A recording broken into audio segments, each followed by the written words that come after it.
Hello my dear student, आप सब कैसे हैं? आई होप आप सब ठीक होंगे। आज मैं करवाने जा रही हूँ आपको क्लास 10th का 4.1 क्वेश्चन नंबर 2। तो आइए देखते हैं क्या बोल रहा है क्वेश्चन नंबर 2 में। The area of a rectangular plot is a 528 metre square. The length of plot is one more than the twice its breadth. Find length and breadth of the plot. तो हमें बेटा area दे दिया, length बता दी, breath का कितना है, और हमें क्या बताना है, लेंथ और ब्रेथ बताने हैं। तो क्या करेंगे, सबसे पहले हम इसकी इक्वेशन बनाएंगे। कैसे? अब बताओ, एरिया ऑफ रेक्टेंगल का फॉर्मूला क्या होता है?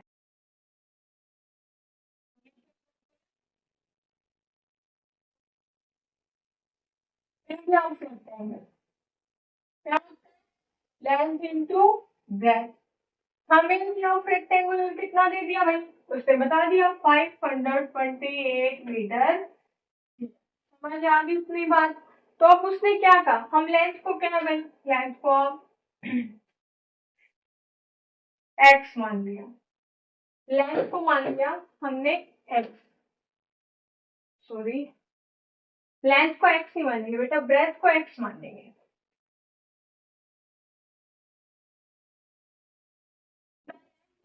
वो लेंथ है जो प्लॉट की, वो क्या है, one more then twice its breath. अगर ब्रेथ जितनी भी है उसकी दो गुना और वन प्लस।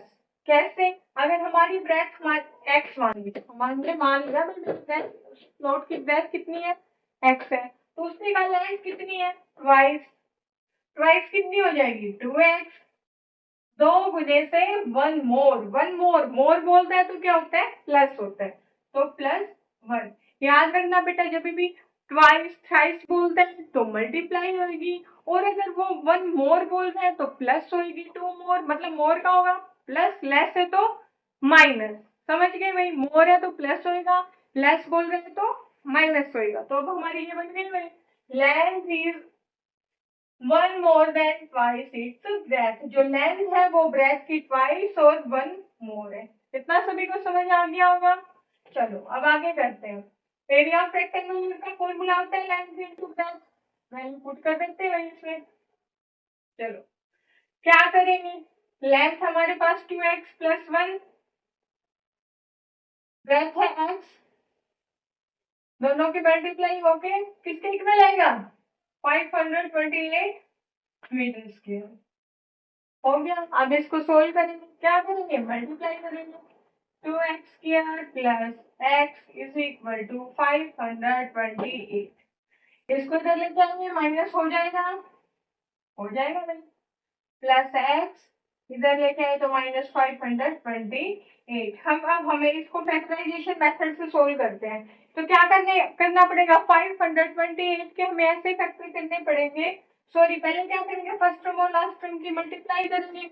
तो 528 की मल्टीप्लाई करेंगे 2 के साथ, फिर मल्टीप्लाई करने के बाद हमें ऐसे फैक्टर बनाने हैं कि प्लस माइनस करने के बाद 1 आ जाए। कैसे बनाएंगे, पहले 528 की 2 से मल्टीप्लाई करेंगे बेटा। 2 से मल्टीप्लाई करोगे क्या आ जाएगा, सिक्स।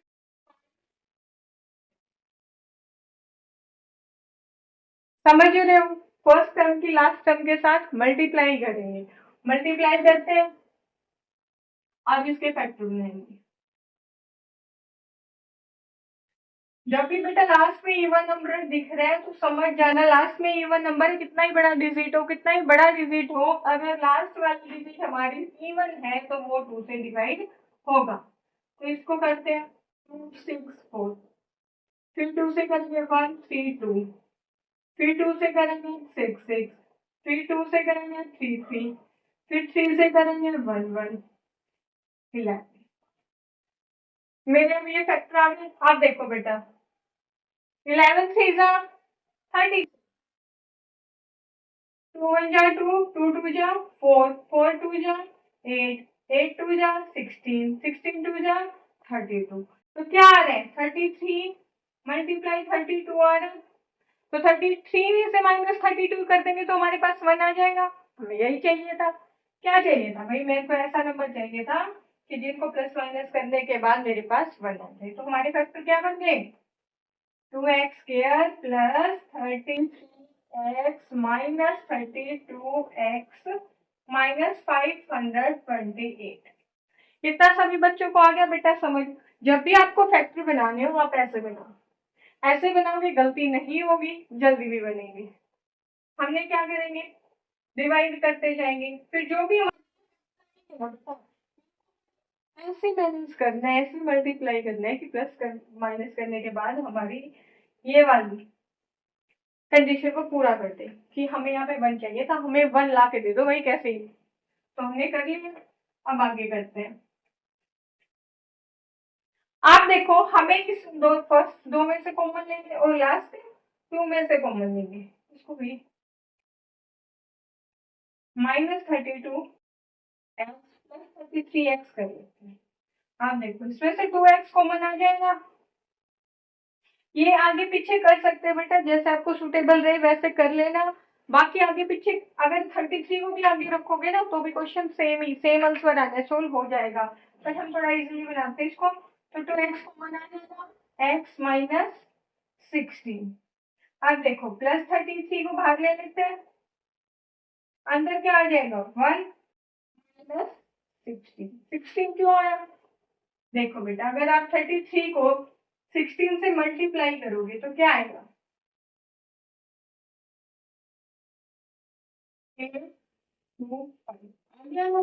तो इसीलिए हमने यहाँ पे 33 को बाहर निकाल दिया। अब देखो ये और ये दोनों सेम आ रहे हैं, इसका मतलब हमारे फैक्टर सही हुए हैं, हम क्वेश्चन को सही सोल्व कर दें। अब देखो बेटा जो ये वाले हैं जो कॉमन निकाले थे इन दोनों को साथ ले लेंगे और इनको एक साथ ले लेते हैं, तो क्या आएगा मेरे पास 2x प्लस 33 एक आ जाएगा और x माइनस 16 आ जाएगा। अब यहाँ से क्या करते हैं, x की वैल्यू निकालते हैं, 2 इधर मल्टीप्लाई में उधर जाके डिवाइड हो जाएगा तो 33/2 आ जाएगा। कितना समझ आ गया? अब देखो बेटा ये x है, x minus 16 is equal to 0, 16 उधर जाके प्लस हो जाएगा, 16 आ गया। अब क्या होगा, ये बेटा यहाँ प्लस में था तो उधर जाके माइनस में हो जाएगा, तो ये -32x आ जाएगा, 33/2 आ जाएगा। आप समझने वाली बात है बेटा कि हम इस वैल्यू को लें या इस वैल्यू को लें, तो जो मैंने एरिया है माइनस में तो होगा नहीं, माइनस में तो नहीं है, माइनस में तभी तो हमारे पास एरिया आ रहा है, तो माइनस वाली को हम नहीं लेंगे, प्लस वाली को लेंगे।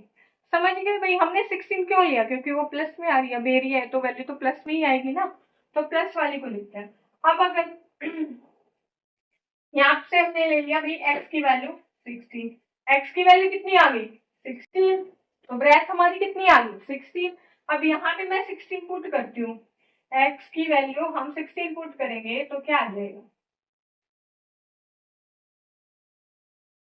16 2 जा 32, 32 प्लस 1 33। हमारी ब्रेथ आ गई 16 मीटर और लेंथ आ गई 33 मीटर। अब अगर आप इसको वेरीफाई करते तो बेटा इन दोनों की जब मल्टीप्लाई करोगे ना तो ये आ जाएगी 528। समझ गए बेटा? Thank you. अगर आपको क्वेश्चन समझ आ रहा है, अच्छा लग रहा है तो प्लीज वीडियो को लाइक शेयर एंड सब्सक्राइब जरूर करना।